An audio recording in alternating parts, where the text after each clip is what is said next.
আউযুবিল্লাহি মিনাশ শাইতানির রাজিম বিসমিল্লাহির রহমানির রহিম আসসালাতু আসসালামু আলাইকা ইয়া রাসূলুল কারীম আম্মা বাদ আলহামদুলিল্লাহ আমার সামনে উপবিষ্ট এক ৪৫ বছরের এক রোগী মহিলা রোগী উনি অনেক দিন যাবৎ পেটে গ্যাস আর পেটের জ্বালায় ভুগতেছে। ১ বছর, তাই না বেটি? হ্যাঁ, ১ বছর ১.৫ বছর হয়ে গেছে। ১.৫ বছর। ১.৫ বছর ধরেন না। তো অনেক জায়গার ওষুধ খাওয়ার পরেও এই রোগীটার সেরকম কোনো কিছু ডেভেলপ বোঝে নাই। আপনি এর আগে হোমিও ওষুধও খাইছেন, তাই না বেটি? খাচ্ছি। হোমিও ওষুধ খাওয়ার পরেও কোনো রেজাল্ট পান নাই? না, কোনো রেজাল্টই হয়নি। আরো বরঞ্চ বেশি হয়ে গেছে। বেশি হয়ে গেছে। আবার শরীরটা কি জানি কইলেন, আপনার ফসকার মতো কি জানি বের হয়েছিল। হ্যাঁ, বের হয়েছিল। তো আলহামদুলিল্লাহ এখানে আমাদের হোমিও ডাক্তার যারা, তারা তো রোগের চিকিৎসা করে, রোগীর চিকিৎসা করে না, যার কারণেই রোগগুলো থেকে মানুষ রোগের যে একটা উপশম, এই উপশম রোগীরা বোঝে না, পায়ও না। তো আমার এই রোগীর ভিতর আরো কয়েকটা সিমটম উনি আমার কাছে বললেন যে বাপু আমার কোমরে ব্যথা আছে, আর বেশি দূর আমি হাঁটতে পারি না, আর দাঁড়ায় থাকলে আমার শরীর কাঁপে। তা এই হলো ওনার লক্ষণ। তা আমি ওনার কাছে এগুলো জানার পর আমি কেস টেকিং শুরু করি। গ্যাস, পেটে জ্বালা। আমার এই রোগীর পেটের জ্বালা ঠান্ডা পানিতে উপশম হয়, আর ওনার স্বভাবত পায়খানাটা কনস্টিপেশন থাকে। আমি ওনার কাছে যে তথ্য পেয়েছি সেটা হলো, ওনাকে জিজ্ঞেস করেছিলাম যে ওনার এই পেটের জ্বালার গ্যাস কোন সময় বেশি হয়।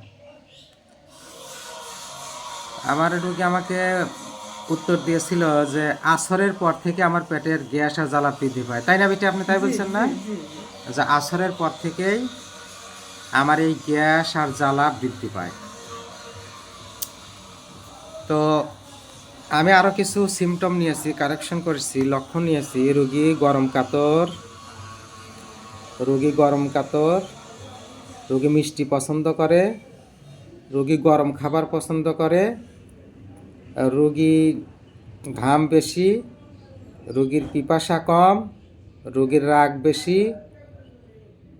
রোগী টেনশন বেশি। আমার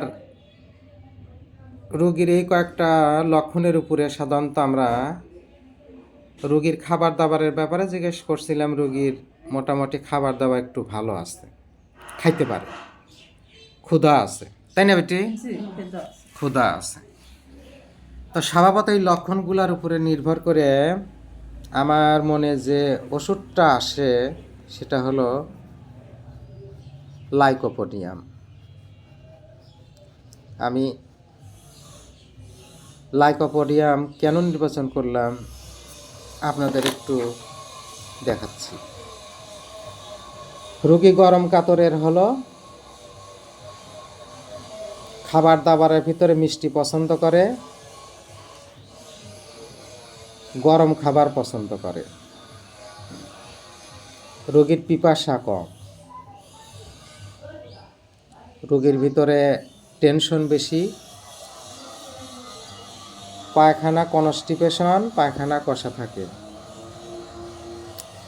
আর স্বভাবত রোগ আসরের পর থেকে বৃদ্ধি পায়। তো যারা হোমিও বন্ধুরা আছেন, অবশ্যই এই কয়েকটা লক্ষণ লাইকোপোডিয়ামকে কভার করে। লাইকোপোডিয়াম গ্যাসের জন্য অত্যন্ত একটা ভালো মেডিসিন। লাইকোপোডিয়াম লিভারের উপরে কাজ করে, যার কারণে গ্যাস এবং পেটের জ্বালা লাইকোপোডিয়ামের বিশিষ্ট একটা লক্ষণ। তো সিমটম আসরের পরে বৃদ্ধি, আমরা লাইকোপোডিয়ামের 4টার পরে। রোগী আমার কাছে আরেকটা কথা বলছিলেন, আমি যখন রাত্রিতে শুইতে যাই তখন আমার ধীরে ধীরে কমে যায়, তাই না বেটি? তাই কইছেন না জি, জি। যে আমি যখন রাত্রিতে শুইতে যাই তখন আমার মনে হয় যে আমার অনেকটা কমে যায়, কমে যায়। গ্যাস জ্বালা কমে যায়। জি। তো আমরা জানি যে লাইকোপোডিয়ামের বৃদ্ধি বিকাল 4টা থেকে রাত্রি 8টার মধ্যে, খুব বেশি আলাদা, এই সময়টাই ওনার বেশি হয়। বেশি হয়। তো স্বভাবতই আমি আপনাদের